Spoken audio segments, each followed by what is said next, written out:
السلام علیکم ورحمۃ اللہ وبرکاتہ۔ الحمد للہ رب العالمین والصلاة والسلام علی سید الانبیاء والمرسلین۔ سب سے پہلے آپ تمامی حضرات کو ماہ ربیع النور مبارک ہو۔ ماہ ربیع الاول کا مقدس اور پاکیزہ مہینہ ہم پر سایہ فگن ہے۔ پوری دنیا کے اندر عاشقان مصطفیٰ، عاشقان رسول، غلامان مصطفیٰ میلاد مصطفیٰ کی دھوم مچائے ہوئے ہیں، اور یقین جانے منائے بھی کیوں نہ، اس لیے کہ اللہ تبارک و تعالیٰ نے ارشاد فرمایا وَأَمَّا بِنِعْمَةِ رَبِّكَ فَحَدِّثْ، اپنے رب کی نعمتوں کے خوب خوب چرچے کرو۔ ہمارے لیے آقا کریم صلی اللہ تعالی علیہ وسلم سے بڑھ کر کون سی نعمت ہو سکتی؟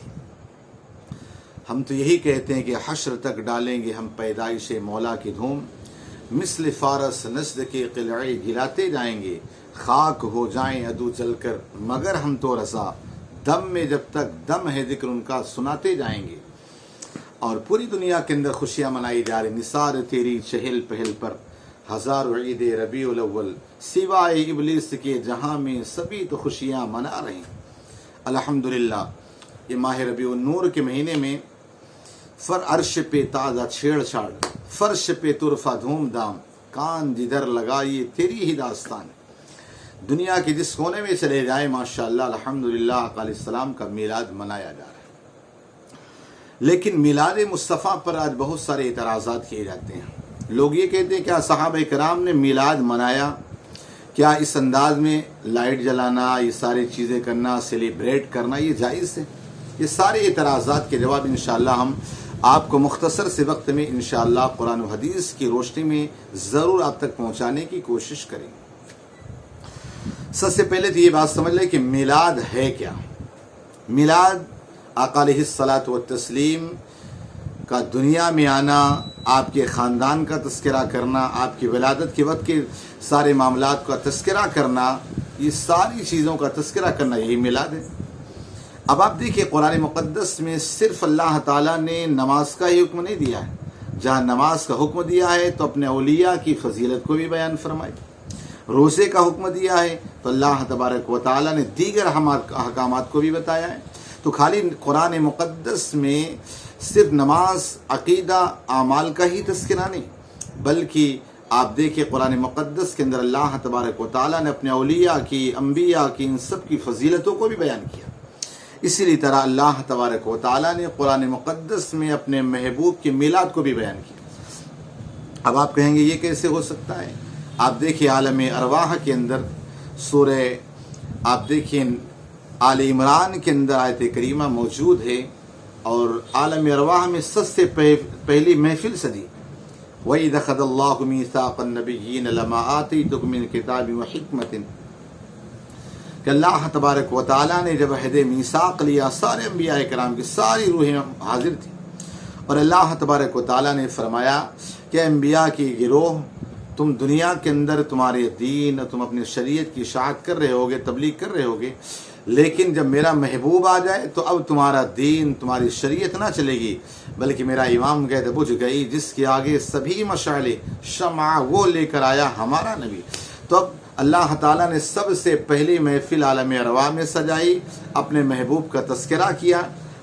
میلاد بیان کرنے والا خدا تھا، سننے والے انبیاء کی روح ہیں۔ اسی طور پر آپ دیکھیں قرآن مقدس کی بہت ساری آیتوں سے آپ کو مل جائے گا آقا علیہ السلام جیسے قد جاءکم من اللہ نور و کتاب، بے شک تمہارے پاس نور آ گیا، روشن کتاب آ گئی۔ یہاں نور سے مراد مفسرین نے خلاصتاً لیا ہے کہ آقا علیہ السلام کی ذات ہے، اور کتاب سے مراد قرآن مقدس ہے۔ لقد جاءکم رسول من انفسکم عزیز علیہ ما عنتم حریص علیکم بالمؤمنین رؤوف رحیم۔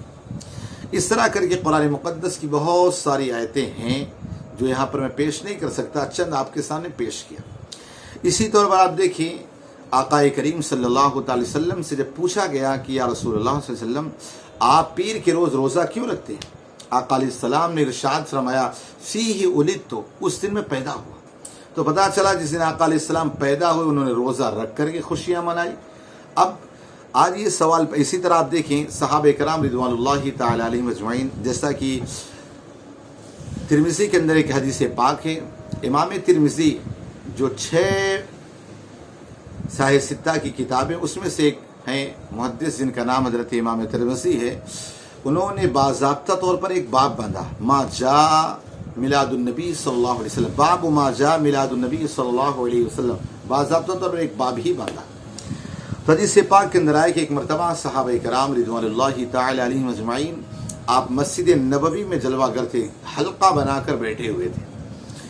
اب صحابہ کرام کہہ رہے تھے کہ اللہ تبارک و تعالیٰ نے ہم پر بڑا احسان فرمایا کہ ہمارے درمیان اپنے محبوب کو بھیجا، محمد رسول اللہ صلی اللہ علیہ وسلم کو بھیجا، اگر یہ نہ آتے ہم گمراہ تھے، اللہ تعالیٰ تک پہنچایا اور اللہ سے قریب کیا۔ یہ سارے تذکرے کر رہے تھے۔ آقا علیہ الصلاۃ والتسلیم تشریف لائے۔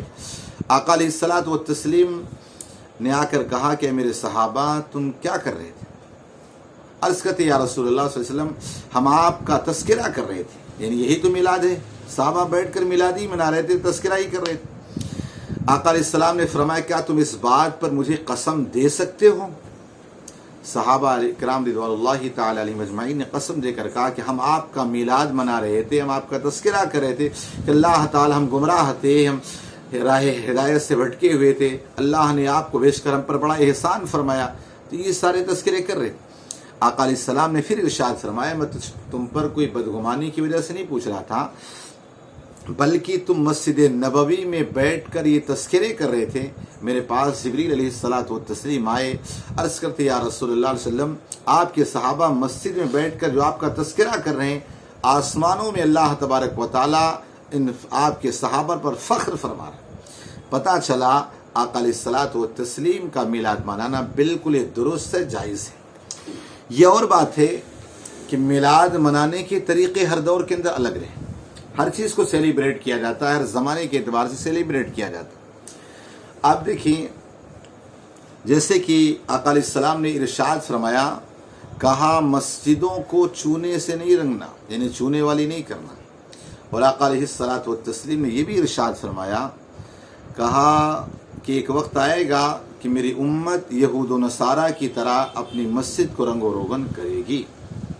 اب آپ مجھے بتائیں آقا علیہ الصلاۃ والتسلیم نے فرما دیا صاحب، تو صحابہ کرام تو کچی مسجدوں میں نماز پڑھتے تھے۔ آج آپ زمین کے کسی حصے میں چلے جائیں، کیا آپ کو کچی مسجد مل سکتی؟ نہیں ملے گی، رنگ و روغن کی ہوئی ملے گی۔ کیوں؟ ظاہر سی بات ہے اس زمانے کے اندر کچے مکانات تھے تو کچی مسجدیں بھی تھیں۔ آج ظاہر سی بات ہے اگر ہم اپنے گھر کو پکا بنائیں، اچھا بنائیں اور اللہ کے گھر کو اسی طرح کمزور رکھیں، اسی طرح کچا رکھیں، تو یہ ہمیں زمانے کے اعتبار سے جب مسجدیں پکی بنانے میں کوئی اعتراض نہیں ہے، تو اسی طور پر اس زمانے کے اندر صحابہ نے اپنے انداز سے میلاد منایا اور الحمدللہ ہم اس زمانے میں اپنے انداز میں میلاد مناتے ہیں۔ جس طور پر آپ دیکھیں اس زمانے کے اندر عقیقہ کیا جاتا، جو عقیقہ کرنا سنت ہے، کیا اس زمانے کے اندر اس طور پر کرسیاں تھیں؟ کیا یہ جو آج مرغ مسلم الگ الگ ڈیزائن کے بنا کر یہ ساری چیزیں کر کے کھاتے ہیں، کیا تھا سب؟ کیا تحفے تحائف ایک دوسرے کو دینا اس میں تھا؟ کوئی ایسی چیزیں نہیں تھی، بس عقیقہ یا آقا علیہ السلام سے ثابت ہے۔ تو اس زمانے کے لوگوں نے اپنے انداز میں عقیقہ منایا، اور آج کے زمانے کے اعتبار سے لوگ آج اپنے انداز میں عقیقے کو آج منا رہے ہیں۔ لہذا یہ یاد رکھیں کہ صحابہ کرام نے بھی یہ میلاد مصطفیٰ صلی اللہ علیہ وسلم کو منایا ہے، آج بھی ہے، اور بہت سارے بزرگان دین آپ ان کی زندگیوں کا جائزہ لیں۔ باضابطہ طور پر اس میلاد کے موقع پر غریبوں کو کھانا کھلانا۔ ہاں ایک یہ بھی بات آتی ہے کہ آج لوگ کہنے لگتے ہیں کہ لائٹ وغیرہ میں اتنا خرچ کرنا، یاد رکھیں لائٹ جلانا یہ ثواب نہیں، لیکن اس کے پیچھے جو مقصد ہے کہ اس لائٹ کو جلائیں گے دنیا جانے گی میلاد مصطفیٰ ہے، آقا علیہ السلام کا میلاد ہے، وہ جو ہماری نیت اس پر ثواب ملے گا۔ تو اب ظاہر سی بات ہے یہ فضول خرچی نہیں ہے۔ کیوں؟ اس لیے کہ آج انسان شادی بیاہ میں اتنا پیسہ خرچ کرتا ہے، تباہ کرتا ہے، تب اسے فضول خرچی نہیں آتی۔ آقا علیہ الصلاۃ والتسلیم کے میلاد کے موقع پر فضول خرچی، لہذا گلی گلی کو روشن کریں، سب جگہ بیان کریں، سب کو بتائیں، اپنے گھروں میں محفل میلاد رکھیے، سب جائز اور مستحسن ہے، کوئی چیز اس میں ناجائز نہیں ہے۔